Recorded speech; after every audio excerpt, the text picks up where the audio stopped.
Good morning. Welcome back. You're still watching Daybreak on this 18th day of October 2022. And I'm in studio with three members of parliament. I have one Senator of Makueni, that is Dan Manzo. Good morning, Senator. Good morning. I started with you because you're the first to arrive. Yes. And then I have Kimani Kuria, or is it Kuria Kimani, Member of Parliament for Molo constituency. Good morning. Good morning, sir. Good to be here. What is the order? Kuria Kimani or Kimani Kuria? Kuria Kimani. Kuria Kimani. Kimani is my surname. Kuria is my middle name. Ah, okay.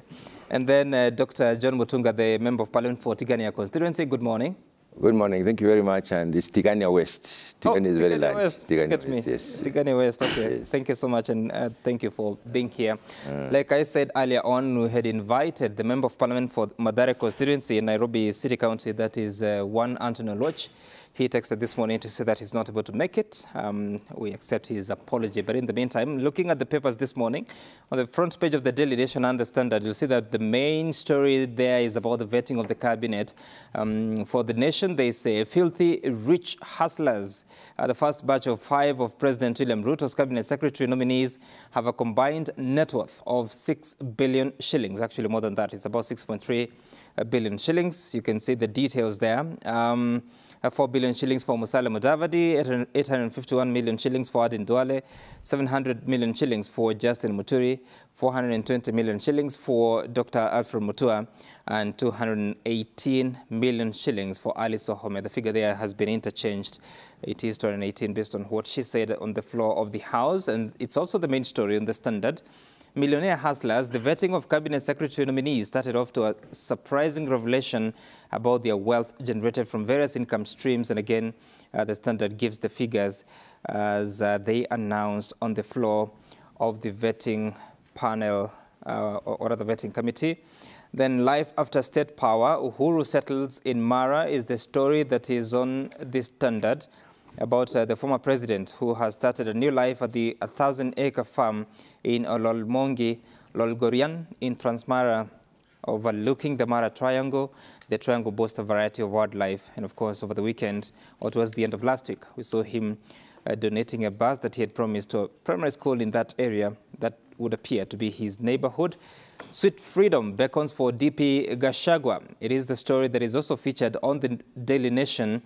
Is Gashagua's 7 billion shilling graft case on verge of collapse? This comes at a time that the DPP requested to review the case before getting back to the court. Of course, you're talking about 7.3 billion graft case against the deputy president, who the Nation says aborted yesterday after prosecutors sought more time to review the case file, the charges, and the evidence. So those are just some of the stories that are making headlines. And I want us to begin at that point of the question of vetting cabinet nominees. Of course, we saw them yesterday.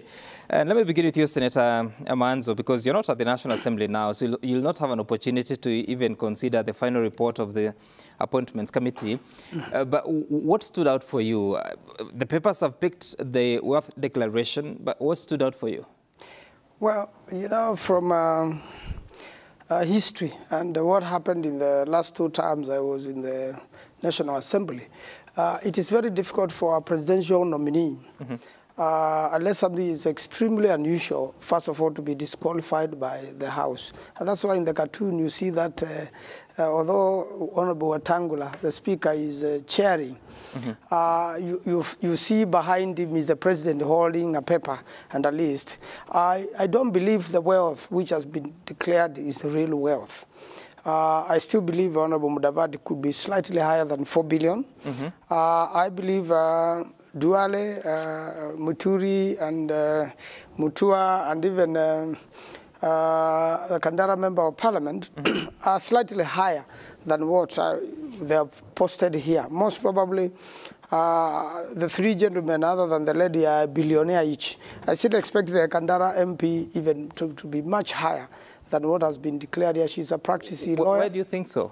She's a practicing lawyer, and she's quite a senior one, and she's been engaged in legal practice for many years. So I expect our properties, you know, which is held jointly together with her and her husband, who is a doctor. You know, at times you don't declare the spouse what is also in the hands of the spouse. So I believe this is much higher than has been declared, and that's why they're called millionaire hustlers. I was expecting at least one youth from somewhere, you know, a real hustler, to be lifted to this level. There are quite many young, brilliant Kenyans. Right. You know, who can serve in the cabinet and make a big change of cabinet. You know, the world has gone digital. At least we should see one real hustler in, you know, in the list of people who are going to cabinet.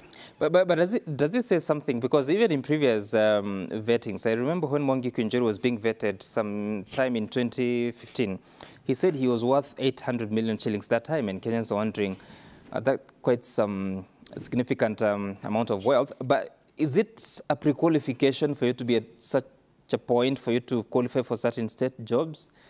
Well, the reason that level of person is put in cabinet, first of all, they helped in the campaign. It means they spend quite a substantial amount of money towards the campaign, or quite an effort.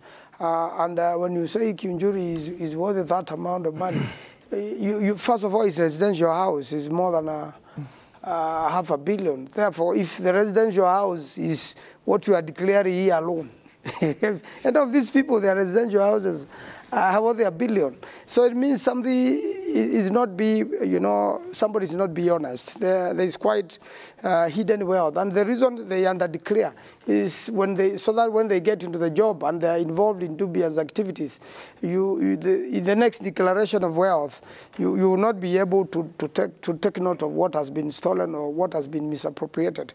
So this declaration forms, the moment they have not said the real thing, then it means that person is already fraudulent or has committed fraud or is suspected to have committed fraud.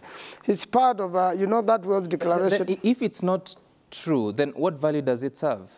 If it is not true, it means you are fraudulent. It means your character is questionable. It means that's what I'm saying, because the vetting committee or the appointments committee requires them to declare their wealth. It is also in law that you need to declare what you're worth as you're sent to a certain office.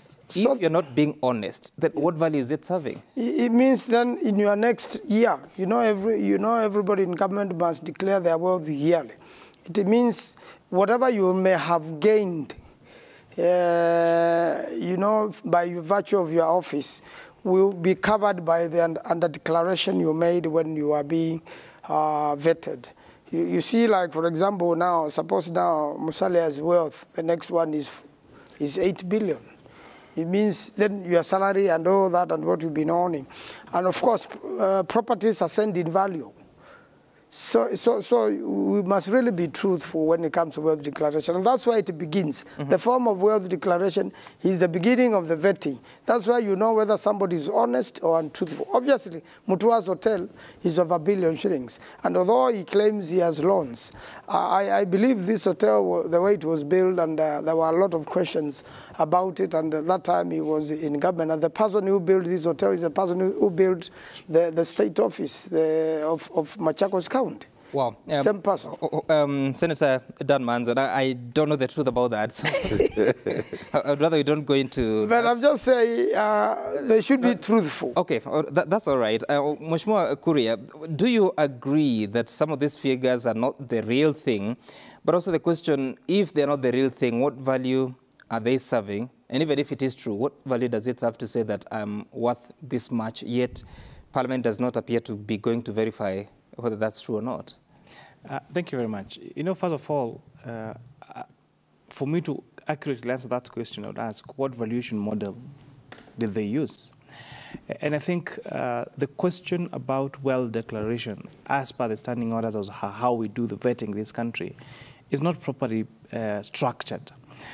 Because, if you take the real meaning of asset value or the value of an individual from an accounting perspective, then you have to use a particular accounting model to account for this. And some of these people are not necessarily accountants. So are you using the historical value? If, for example, I bought a piece of property for 100 million 5 years ago, when I'm filling out the declaration form, what do I feel there? The market value for that property could be, say, 300 million shillings now.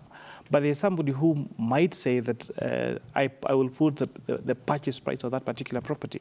And you cannot fault them for having given incorrect figures. A lot of economic discussion has also been going out about dead assets and whether these dead assets should really count when you are doing a wealth declaration. I'll tell you there are a lot of people who have books of title deeds in their safes, or tracts of land or a property up country that although you may say the value is very high, but if you are to liquidate that particular property, then you'll actually realize that it's valueless. We talk about, the senator here talked about the value of residential property. What is the tenure of that residential property? As in, do you co-own it with your family, and then is it possible to liquidate it if you wanted to? Is there a charge to it in forms of a loan? So really, I cannot fault them really for the figures that they have there, because we do not have a correct or clear-cut accounting model of how to value this property, or how to even if it's deliberate asset. Misleading statement, as Senator Wanzo appears to suspect, you wouldn't fault them. I don't think it's misleading, because, for example, I was listening to Aden Duale valuing his camel and his sheep, really. And it's actually true, because camels, I think a camel will go to, I'm not sure, but I think it's between 70,000 and 100,000 shillings. But again, do you physically count them? When is the last time you counted them? And remember, if you just make an error of, and say I have 1,000 camels instead of 500 camels, already it's talking about several million shillings difference. And so I think as a country, we have not been able to put together proper regulation or legislation or particular method of how to account for these particular assets. If, for example, you have, say, a beach plot that you bought in Nyali 5 years ago, and it was probably a distress call, and you bought it at, say, 50 million shillings. 5 years later, how do you know the value? And do you send a valuer? Did you send a valuer to value that particular property? So it cannot be said. I wouldn't go to say that someone is trying to mislead us. I think that we have not, as a country, become very strict in terms of how we measure this particular wealth, in terms of how we value our assets, and they might not even really know their real net worth. Okay, that's interesting. For you, Dr. John Mutunga, because I think you also have to fill those ESCC forms, and you detail your wealth declaration. What value does it serve? Have you had to respond to any question, or it's just for ticking the boxes? We normally fill these forms every year. And not everybody is an expert in valuation. And there are many values you can get from a property. A single property, you can have what we call the market value, the sale value, the forced sale value, the mortgage value, insurance value. So it depends on which value you take. If I'm told to value my property, I would basically look at what's the going rate in terms of the plot and how much probably do you use to construct that particular house, if it's a home.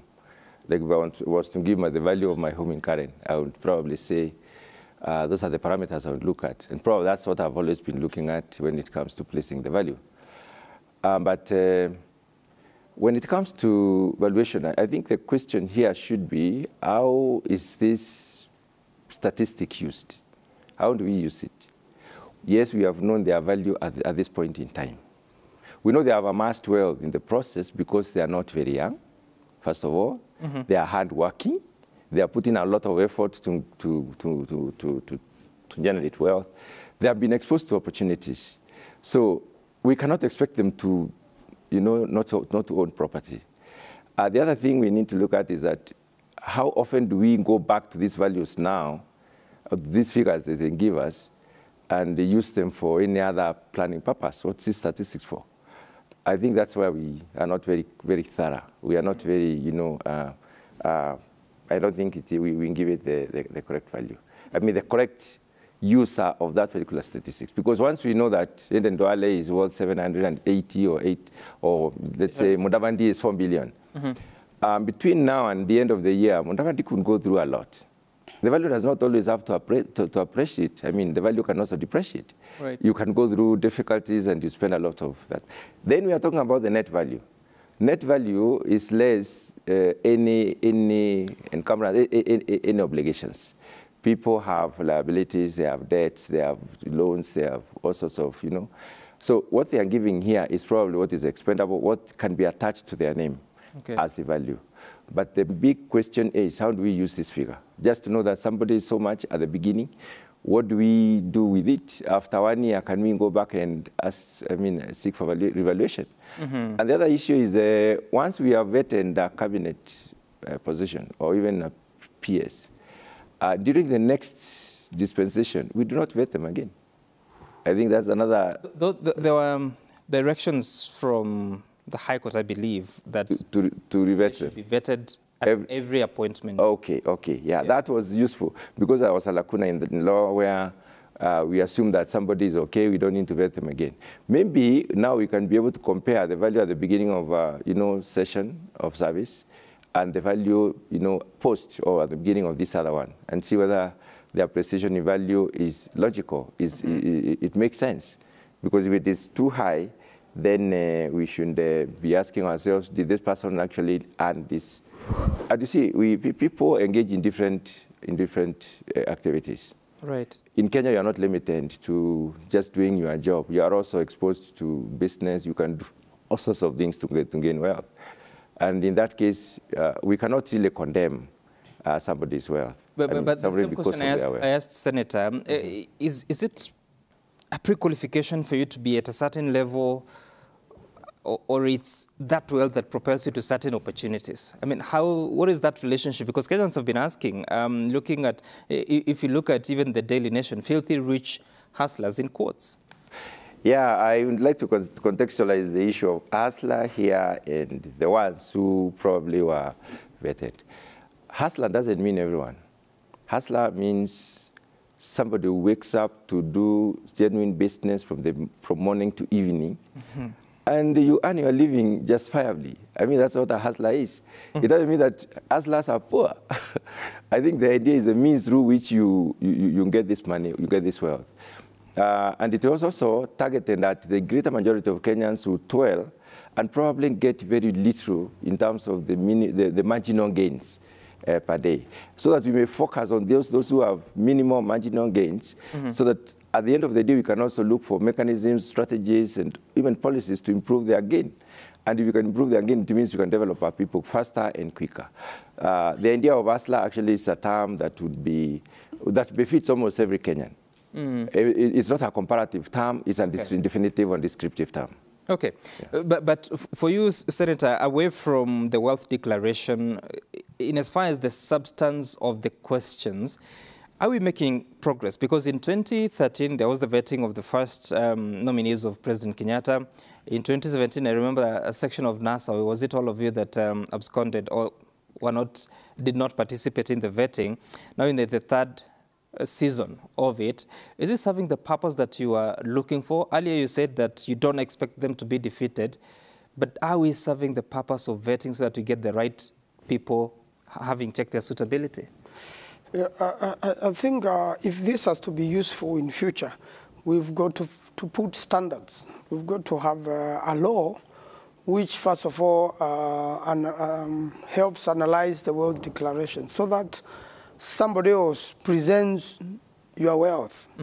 I think if we improve, we make a law so that somebody else or an institution presents your wealth, assesses you, then it will make sense. But so long as I'm the one coming to declare how much I think I'm worth, and there's no formula used, there's no accounting, there is no, it doesn't show how much taxes you're paid. In fact, the whole idea of vetting and the wealth declaration is, first of all, to confirm whether that particular person has been paid taxes. Of course, you are required to present your tax declaration.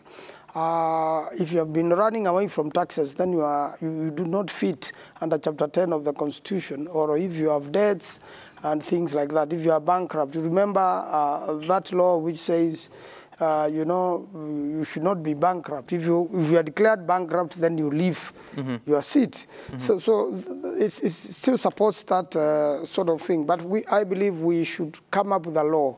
This is just a joke. This is ridiculous.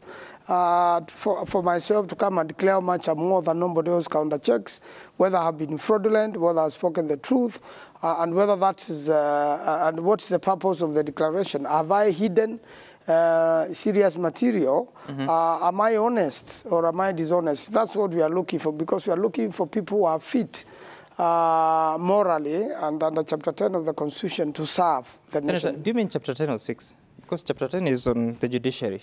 Sorry, it's Chapter 6 of the Constitution. Okay. Yes. All right. I want us to listen to what those nominees were telling the legislators yesterday as they were facing some questions from the MPs themselves. Watch. The President, constitutionally and in accordance with the Coordination Act, has the powers to set up his government and assign functions. My conscience is clear. This was a menace to this country. It was a program of export compensation, which was a policy position of the government of the day to try and spur exports in this country. And then it was abused. And in the process of it being abused, it caused havoc.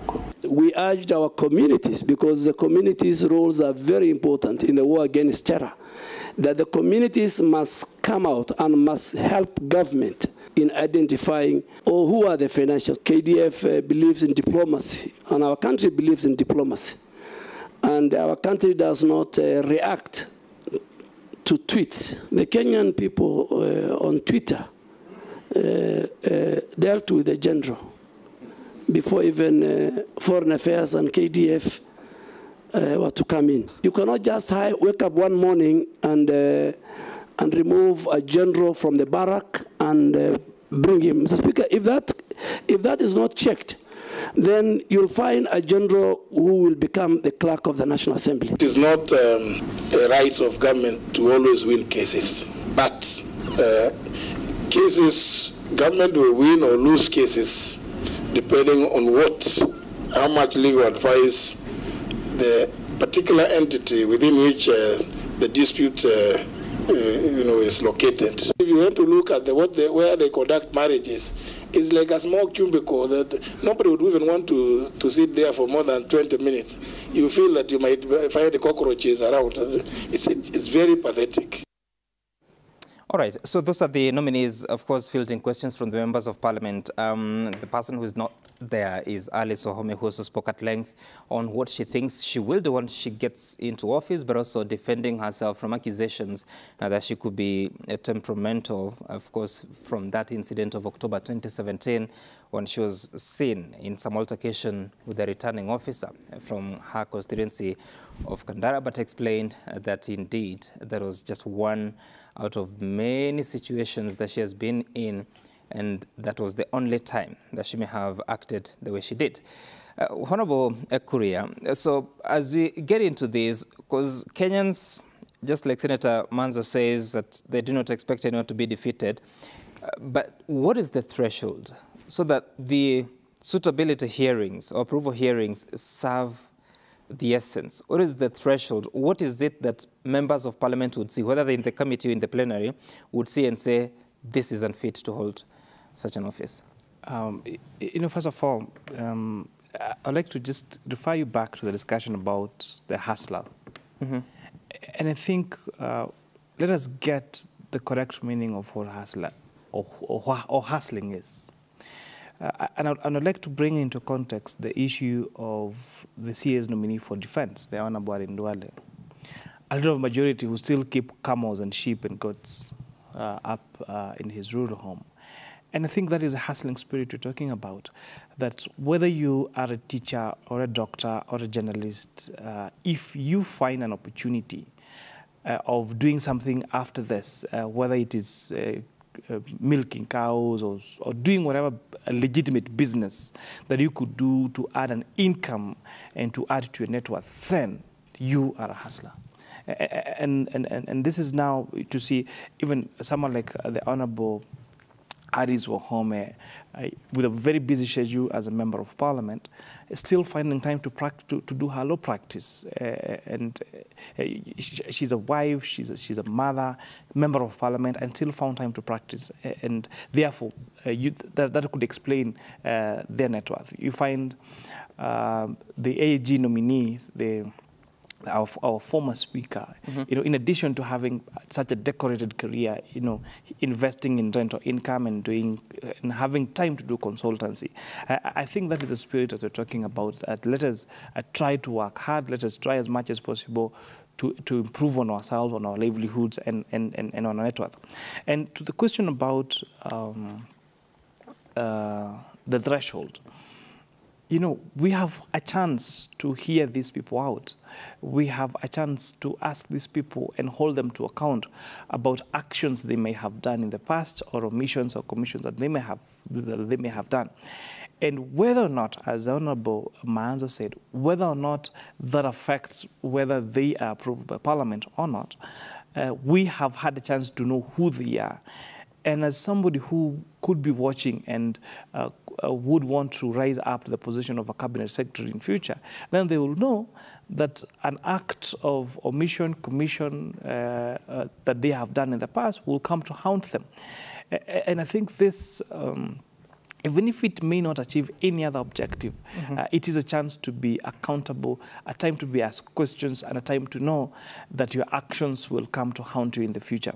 And therefore, it was really interesting to, for example, listen to the Honorable Musalia Mudavadi explain himself about the question about the Anglo leasing, the question about Goldenberg, and him quoting the Judicial Commission review that sort of gave him a clean bill of health. So really, it is a chance to put these people to account, and I'm happy that this process exists in our law. And in the past, actually, we've had people that have been. I remember, I forget the name of this particular person, when I was having the Committee of Finance and Departmental Planning, and there was, I think, a former CEO of Kenya Power that came to the committee, and that person was not approved, yes, he wasn't approved by a committee.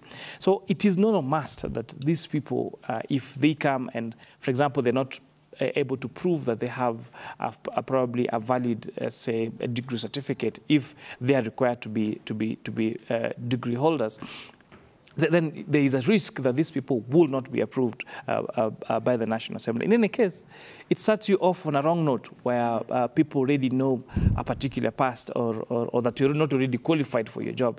And if you're going to set up to work in the ministry, and remember, they don't operate in a vacuum. When these people are just going to be team leaders in their ministries, and therefore you expect that you're going to sit down with your principal secretaries, with directors, and all these people in the ministry.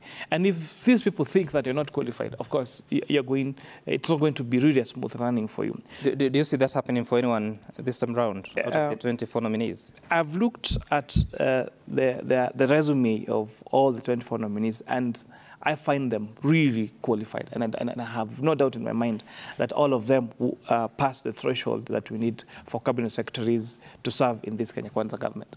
Okay, now I like the example you use of Ben Chumo, who had been nominated to the position of Salaries and Remuneration Commission Chair, that is by President Uhuru Kenyatta. In, was it July 2018, his name was rejected by Parliament on account that he had just been arraigned in a matter that he was facing allegations of misappropriation of funds to the tune of 400 million shillings while at the Kenya Power, where he had been the managing director, yeah. Not editor. And for you, John Mutunga, so you look at such a situation, of course, is it last week that the DPP withdrew the charges against Ben Chumo, a process that may have cost him that job, but obviously there are several things that may have happened over those years, including the DPP saying that the investigating officer from DCI never cooperated in recording a statement. This time round, out of the 24 names, there's some 2, Aisha Jumwa and Mithika Linturi, who had cases that have since been withdrawn by the DPP, but Aisha Jumwa still faces a murder trial. What should Parliament do with such kind of information at a time that already you set a precedence that in July 2018, you rejected Ben Chumo because he was in court on account of a corruption issue? First of all, Ben Chumo's issue, that was a fresh, he was going through a court process to prove himself right or guilty. And the Parliament could not approve in such a situation because it was corruption related.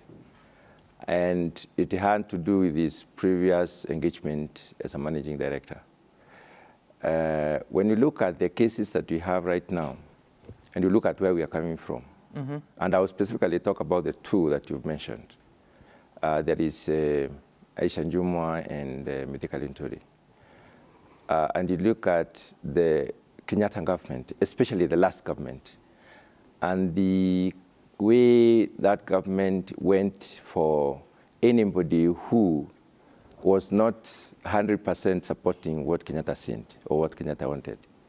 You realize that some of those cases need further scrutiny. They may not be seriously, anchored on any evidence.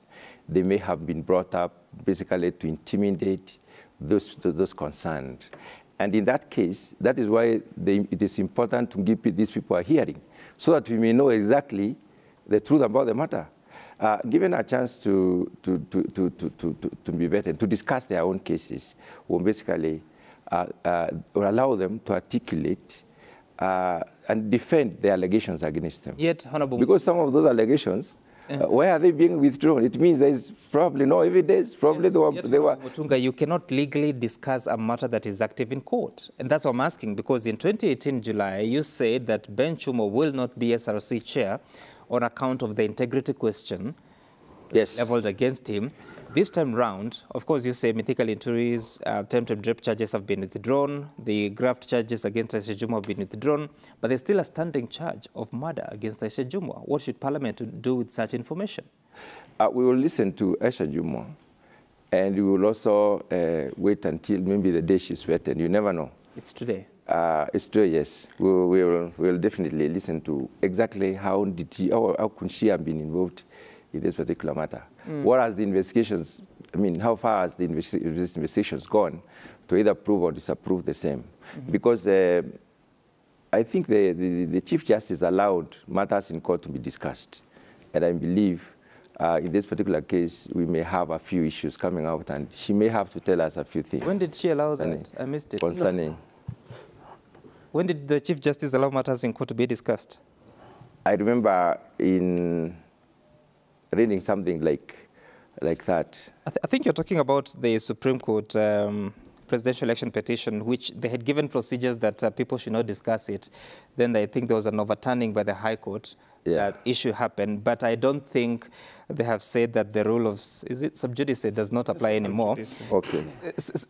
Senator Manzo, so what is the standard? Is there a legal standard, or it depends on the political feelings of the current majority in Parliament as they consider the suitability of a nominee? And I'm asking this based on that precedence of one Ben Chumo versus today's vetting. You see, the whole idea about vetting is when you have a matter pending in court, then you can only be condemned when the matter has been has exhausted all mechanisms of appeal. So vetting itself, this is by politicians who are making a judgment on you. Of course, when a matter is already pending in court, it means Parliament will not get into the merits of that particular matter. Parliament will be careful not to interfere, but probably during vetting, there arose other issues of integrity or his own personal character, which in their own opinion then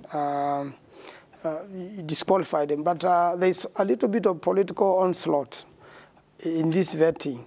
And that's why if the head of state doesn't protect you or doesn't lobby the MPs, you know, finally, you have seen people rejected at the vetting committee, and when they come to the floor of the House overturns what the committee proposed. That has happened in 1 or 2 occasions. So it's really on a balance of probability. It's not extreme. And I want to agree with Senator, remember, March 2015, I think it was 25th, the President Uhuru Kenyatta comes to the National Assembly, addresses a joint sitting of Parliament and tells them, here's the list of shame, 175 names, including some cabinet secretaries. And after that, they stepped out of office. A few years later, Henry Rotich is charged with a corruption issue. He steps aside from being a cabinet secretary. Now, today, you're vetting people who have certain issues. Can you clear them, having set a precedence that once you're taken to court as a cabinet secretary or as a state officer, you step aside? Yes. The moment one is, I agree with you entirely. The moment one is charged with whatever matter and you're in a public office, you step aside. Now, there are matters which you call a felony, you know, like a case of a murder accusation. And there are matters like the case of Honorable Rindori, which could range the level of a misdemeanor, and you can settle it out of court with your accuser. You know, that leeway is given there. But again, also, the DPP can terminate any case anytime. And it means if the DPP, in his own opinion and assessment of the evidence, terminates a matter, then it means you are free. But I want to read also a little bit of politics in this. The moment the president has proposed you, it means they have done a lot of intelligence on you. They have checked quite a number of things. They have considered a few things.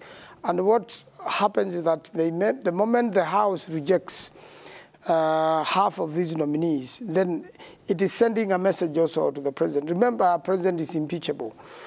So I want to agree with you, there is a little bit of politics in this. It's really, the measure is, it's politics. How you measure this politically. Okay. It's got a lot, it depends on the politics of the day, largely. You remember when the president comes and names a list of shame, then it means you should be either prosecuted or if charges are opened against you, you step aside. Then when you are cleared, you go back. It takes ages for these sort of court cases to come to an end. So there's a little bit of politics in it, but it helps. In a way, it helps caution the person so that when whatever you are doing, and it gives you an opportunity to be heard. Remember, you cannot be condemned and heard. You have to explain yourself, and you may convince some people, you may not convince others. Okay. All right. I want us to take a short break here. When we come back, we'll continue the conversation, including what the president spoke about over the weekend about the disbandment of a special service unit of the DCI and what that means in terms of the separation of powers and the independence of the police service. After the break.